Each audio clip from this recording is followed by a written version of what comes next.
स्वामी जी महाराज की जय, बाबा जी महाराज की जय, गुरु माँ की जय, आप सब सखियों की जय। बाबा जी महाराज के चरणों में मेरा दंडवत प्रणाम, गुरु माँ के चरणों में मेरा कोटि कोटि प्रणाम।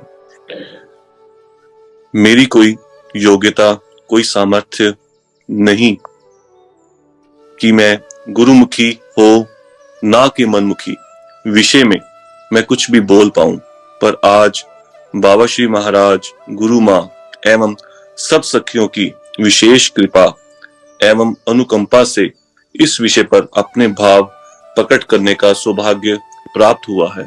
यदि मुझसे कोई त्रुटि हो जाए तो कृपया मुझे क्षमा कीजिएगा। नमो कुंज बिहारिणी, नमो कुंज बिहारने, नमो श्री हरदासाय मुख्य सखी अवतारणे। श्री हरिदास, गुरुमुखी हो ना कि मनमुखी। मनुष्य जीवन बहुत ही दुर्लभ है। वास्तव में गुरुमुखी का ही जीवन है। तात्पर्य यह है कि गुरुमुख ही मानव जीवन की वास्तविक कीमत जानते हैं। यदि मनुष्य को इस जीवन में सद्गुरु की प्राप्ति हो जाए तो उसके तन एवं मन दोनों ही शीतल हो जाते हैं। एक सद्गुरु की शिक्षा एवं भय के द्वारा ही एक मनुष्य सच्चाई का सौदा लेकर अपने इसी जन्म में प्रिया प्रीतम से प्रेम कर एवं उनकी लीलाओं में प्रवेश पाकर इस संसार से विदा होकर उस कुंज बिहारी श्री कुंज बिहारनी जू के निकुंजों में प्रवेश पाकर इस जन्म मरण के चक्रव्यूह से छूट सकते हैं। परंतु ये सब तभी संभव है यदि हम पूर्ण रूप से गुरु को समर्पित हों, ना कि मन के, क्योंकि मन तो हमें कभी भी कहीं भी भटका कर लेकर जा सकता है, परंतु पूर्ण गुरु को पा जाने पर मन प्रिया लाल में अनुसक्त होकर उस गुरु के ही समर्पित हो जाता है। मन जिस पर यदि मनुष्य नियंत्रण प्राप्त कर ले तो वह एक श्रेष्ठ और आनंदमय जीवन की तरफ बढ़ सकता है। भगवान श्री कृष्ण ने भागवत गीता में समय कहा है कि मन सबसे बलवान है जो इंद्रियों को वश में कर लेता है। अगर मनुष्य अपने मन का दास बन जाए तो वह खुद का ही विनाश कर बैठता है। हमारी दैनिक क्रियाओं में मन का विशेष भूमिका होती है। अधिकतर लोग अपने मन के मुताबिक ही कर्म करते हैं और मन इस प्रकार अपना माया जाल बिछाता है कि इंसान ना चाहते हुए भी उस माया जाल में ही फंस जाता है। मन के वशीभूत होकर इंसान अज्ञानी हो जाता है। चीजों का उसे भली भांति ज्ञान होते हुए भी वह उन्हें भुलाकर गलत रास्ते पर चलने के लिए तैयार हो जाता है। हालांकि इस संसार में जन्म लेने वाले मनुष्य के मन के माया जाल में खुद को फंसाने से रोकना इतना आसान नहीं है। उसके लिए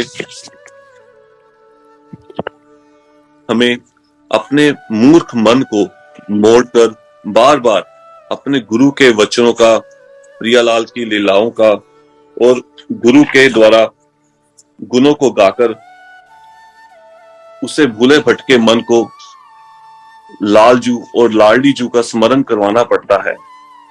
उसे पल पल याद करवाना पड़ता है कि हे मन, तू नित्य प्रिया प्रीतम का स्मरण कर। यदि इस त्रिगुणी माया के गुणों में फंस गया तो दुख संताप के सिवा तुझे कुछ भी प्राप्त नहीं होगा। हे मन, इस माया में भटक कर तुझे कोई आनंद प्राप्त होने वाला नहीं है। आनंद तो केवल और केवल गुरुमुख बनकर ही मिल सकता है, मनमुख होकर नहीं। एक सतगुरु ही अपनी दया से सर्वदा जीव को संभाल करते हैं और वह चाहते हैं कि हम जैसे मंदबुद्धि जीव भी अनेक चरणों में उनके चरणों में प्रीति एवं प्रीति करें।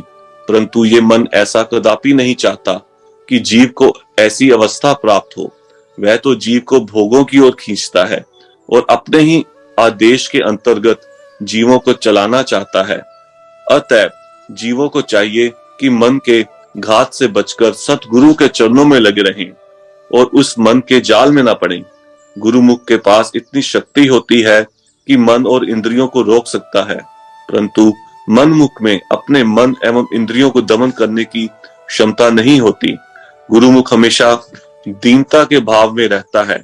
वह कभी भी अपनी निंदा, स्तुति, मान, अपमान में सुखी दुखी नहीं होता, परंतु मनमुख हमेशा अपनी निंदा एवं अपमान से डरता है, वह अपने निरादर से अप्रसन्न होता है, वह सदैव अपना सम्मान चाहता है।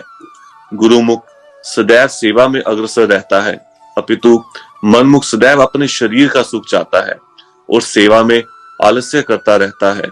गुरुमुख कभी भी संसारी पदार्थों एवं उनके जाल में नहीं अटकता, उनके लाभ हानि में दुखी सुखी नहीं होता, क्रोध नहीं करता। वह सदैव जीव कल्याण में तथा सदैव अपने सद्गुरु की प्रसन्नता पर ही दृष्टि रखता है, अपितु मनमुख संसारिक पदार्थों का बड़ा विचार रखता है, उनके लाभ हानि में शीघ्र दुखी सुखी होता है।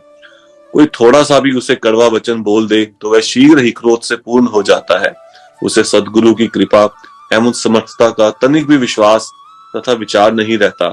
गुरुमुख प्रत्येक बात में सत्यता एवं निर्मलता में रहता है, वह थोड़े में ही संतोष करता है, जबकि मनमुखी लोभी होता है, वह दूसरों से लेने में सदैव तत्पर रहता है, कुछ देना नहीं चाहता। वह प्रत्येक बात में अपने ही लाभ का विचार करता है, उसमें तृष्णा बहुत अधिक होती है।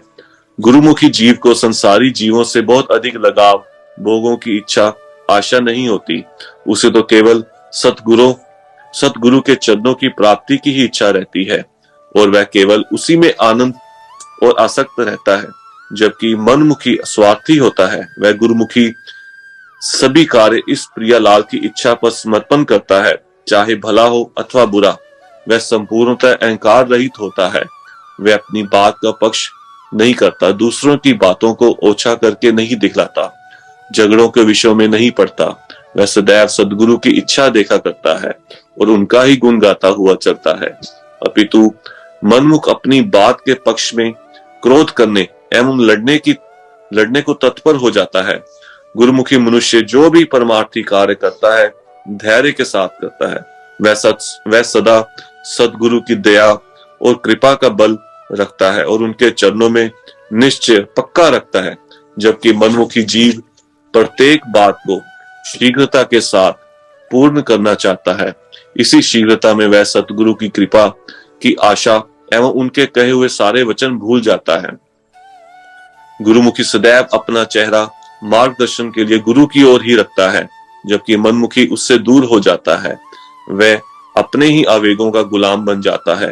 काम क्रोध लोभ मोह अहंकार उस पर अपनी पकड़ मजबूत कर लेते हैं। इसी प्रकार जब हम जीव गुरु से विमुख होकर अपने मन के सन्मुख होते हैं, तब ही हम अपनी लाडली लाल की प्रेम सेवा लाड चाव एवं कृपा से वंचित हो जाते हैं।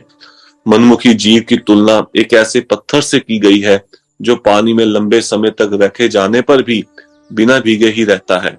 उसका अहंकार उसके और भगवान के बीच खड़ा होता है। गुरु नानक जैसे संत मनमुख शब्द का प्रयोग उन व्यक्तियों के लिए करते हैं जो अहंकार से ग्रस्त भौतिकवादी और पखंडी हैं। मनमुखी जीव के चार अहम लक्षण हैं, वह हैं ईर्ष्यालु, अहंकारी, निंदा करने वाले तथा हठी।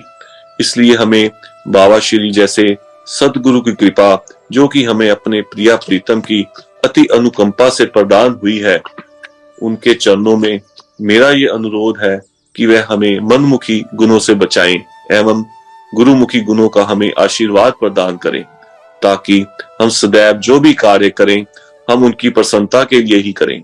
वह हमारे मन को इतना स्थिर एवं एगार कर दें कि वह मन केवल प्रिया प्रीतम से ही प्रीति करे। ये मन इतना निरभिमान हो जाए कि बस निकुंज की सुंदर गलियों मार्गों में सोहनी बुहारी देता रहे। वह हम पर इतनी कृपा दृष्टि कर दें कि इंद्रियों से सेवा के निमित्त कार्य करते हुए वह इस मन को प्रिया लाल में ही लगाए रखें, क्योंकि जब तक इस मन की प्रीति उन प्रिया प्रीतम में दृढ़ नहीं होती, तब तक ये जीव देह संबंध से मुक्त हो उस निकुंज में प्रवेश नहीं पा सकेगा। श्री हरिदास। यदि मुझसे कुछ त्रुटि हो जाए तो कृपया क्षमा कीजिए।